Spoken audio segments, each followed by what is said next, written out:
Statement, the Prime Minister. With permission, Mr. Speaker, I would like to make a statement on the conclusion of our negotiations. Order. Mr. Shannon, sort out your seating arrangements. Well done.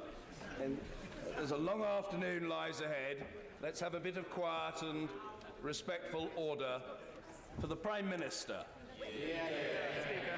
And with permission, I would like to make a statement on the conclusion of our negotiations to leave the European Union.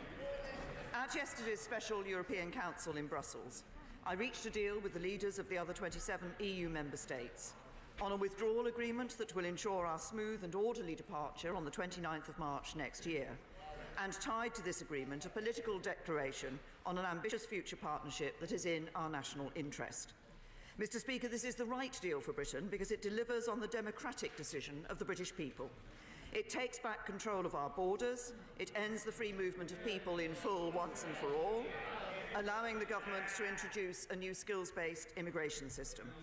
It takes back control of our laws, it ends the jurisdiction of the European Court of Justice in the UK, and means instead our laws being made in our parliaments, enforced by our courts. And it takes back control of our money. It ends the vast annual payments we send to Brussels.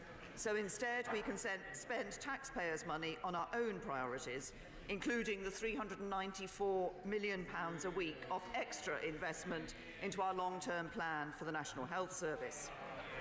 By creating a new free trade area with no tariffs, fees, charges, quantitative restrictions or rules of origin checks, this deal protects jobs, including those that rely on integrated supply chains.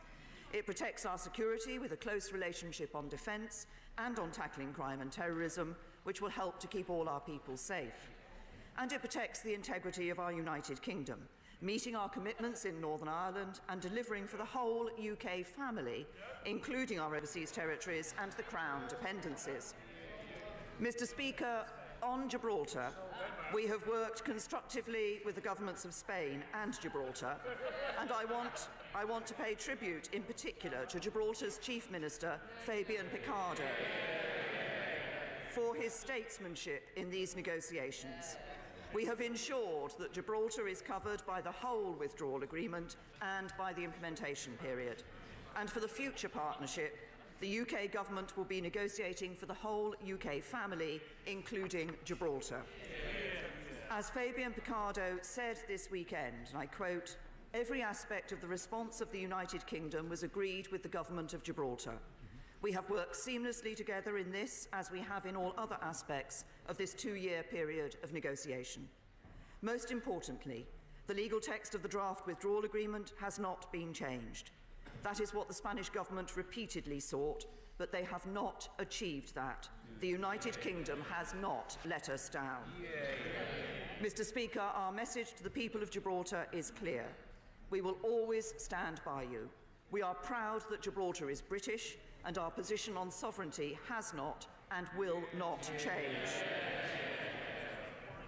Mr. Speaker, the withdrawal agreement will ensure that we leave the European Union on the 29th of March next year in a smooth and orderly way. It protects the rights of EU citizens living in the UK and UK citizens living in the EU, so they can carry on living their lives as before. It delivers a time-limited implementation period to give business time to prepare for the new arrangements.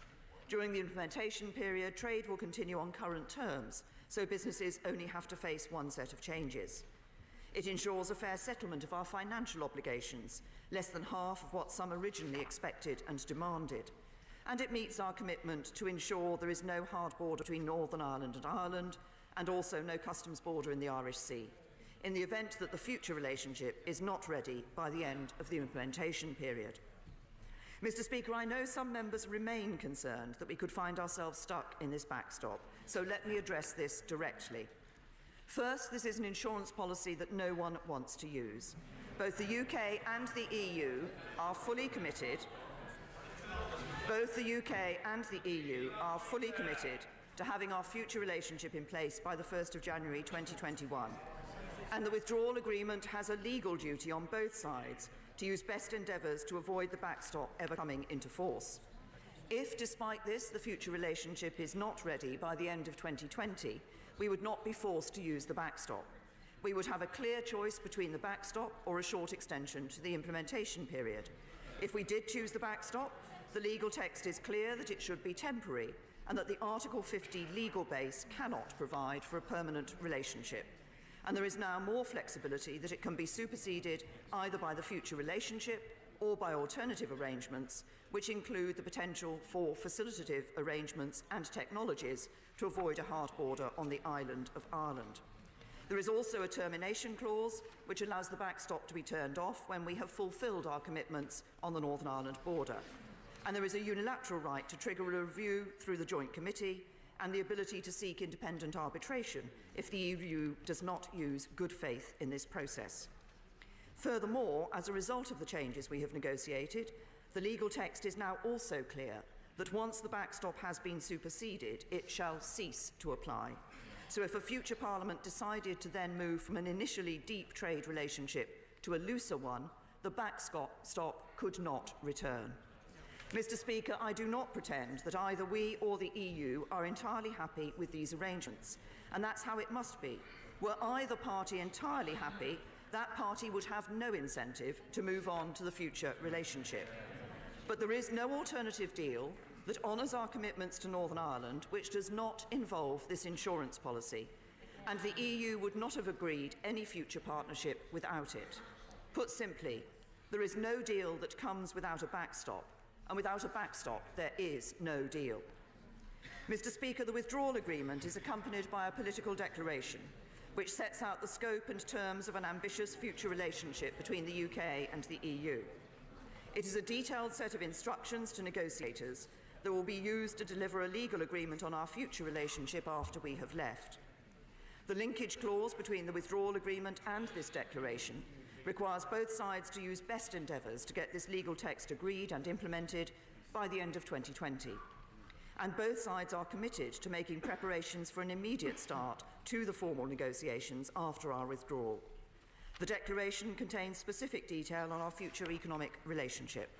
This includes a new free trade area with no tariffs, fees, quantitative restrictions or rules of origin checks, an unprecedented economic relationship that no other major economy has. It includes liberalisation in trade in services well beyond WTO commitments and building on recent EU free trade agreements. It includes new arrangements for our financial services sector, ensuring market access cannot be withdrawn on a whim and providing stability and certainty for our world-leading industry. And it ensures that we will leave EU programmes that do not work in our interests. So we will be out of the common agricultural policy that has failed our farmers and out of the common fisheries policy that has failed our coastal communities. Instead,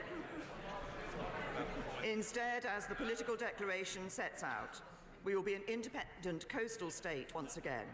We will take back full sovereign control over our waters, so we will be able to decide for ourselves who we allow to fish in our waters. The EU have maintained throughout this process that they wanted to link overall access to markets to access to fisheries. They failed in the withdrawal agreement, and they failed again in the political declaration. It is no surprise some are already trying to lay down markers again for the future relationship. But they should be getting used to the answer by now. It is not going to happen. Finally, the declaration is clear that whatever is agreed in the future partnership must recognise the development of an independent UK trade policy beyond this economic partnership. So for the first time in 40 years, the UK will be able to strike new trade deals and open up new markets for our goods and services in the fastest growing economies around the world. Mr. Speaker, as I set out for the House last week, the future relationship also includes a comprehensive new security partnership with close reciprocal law enforcement and judicial cooperation to keep all our people safe. At the outset, we were told that being outside of free movement and outside of the Schengen area, we would be treated like any other non-EU state on security. But this deal delivers the broadest security partnership in the EU's history, including arrangements for effective data exchange on passenger name records, DNA, fingerprints and vehicle registration data, as well as extradition arrangements like those in the European arrest warrant. And it opens the way to sharing the types of information included in the ECRIS and SIS2 databases on wanted or missing persons and criminal records.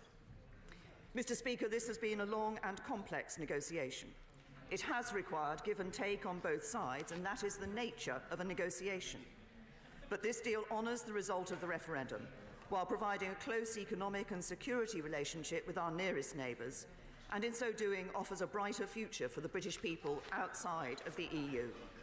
And I can say to the House with absolute certainty that there is not a better deal available. And my fellow leaders were very clear on that themselves yesterday. Our duty as a Parliament over these coming weeks is to examine this deal in detail, to debate it respectfully, to listen to our constituents and decide what is in our national interest. There is a choice which this House will have to make. We can back this deal, deliver on the vote of the referendum, and move on to building a brighter future of opportunity and prosperity for all our people. Or this House can choose to reject this deal and go back to square one. Because no one knows what would happen if this deal doesn't pass. It would open the door to more division and more uncertainty, with all the risks that will entail. Mr. Speaker, I believe our national interest is clear. The British people want us to get on with a deal that honours the referendum and allows us to come